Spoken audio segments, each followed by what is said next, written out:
এলাকার মানুষের জন্য তার সুফল পায় সেই ব্যবস্থা আপনাদেরকে করতে হবে। এই মানসিকতা নিয়ে আপনাদেরকে চলতে হবে। আর এই শুধু বাচ্চাদেরকে বলবো, তোমরা এখন থেকে মনোযোগী হবে, এখন থেকে তোমার পড়াশোনা ভালো করে করবে।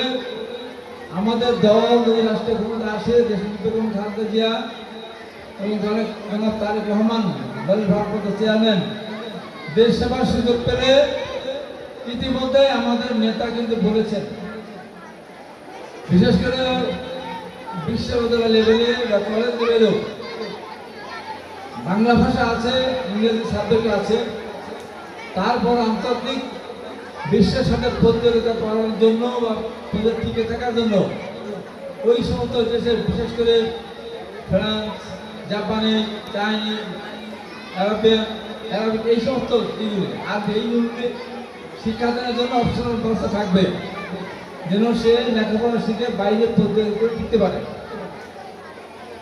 গরিব মেধাবী ছাত্রদের জন্য আমাদের দলের পক্ষ থেকে আমাদের নেতা জনাব তারেক রহমান সেদিন বিস্তারিত বলেছেন, শিক্ষা ব্যবস্থাকে সামনে এগিয়ে নেওয়ার জন্য পাশাপাশি ছাত্র স্কুলে আসবেন।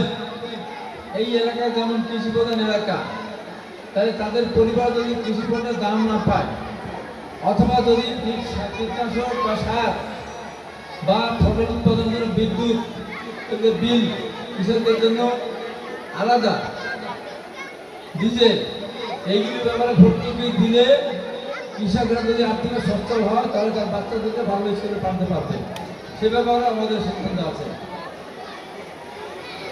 বেকারদের ব্যাপারে বলা আছে, শ্রমিকদের ব্যাপারে বলা আছে। সবশেষে এই দেশের মানুষের সার্বিক উন্নয়নের জন্য আমাদের দলের পক্ষ থেকে যেখানে যে এলাকা যেটি প্রয়োজন সেই এলাকায় আমরা সেই কাজগুলি করে দেবো ইনশাআল্লাহ। এই কথা বলে আমার এই ছাত্রদের মুখের দিকে আমি তাকিয়ে থাকতে পারছি না। যেটা আমি বলেছিলাম 3 ঘন্টা বক্তব্য দেব, আমি বক্তব্য এখানে শেষ করছি। আপনাদের সবাইকে ধন্যবাদ।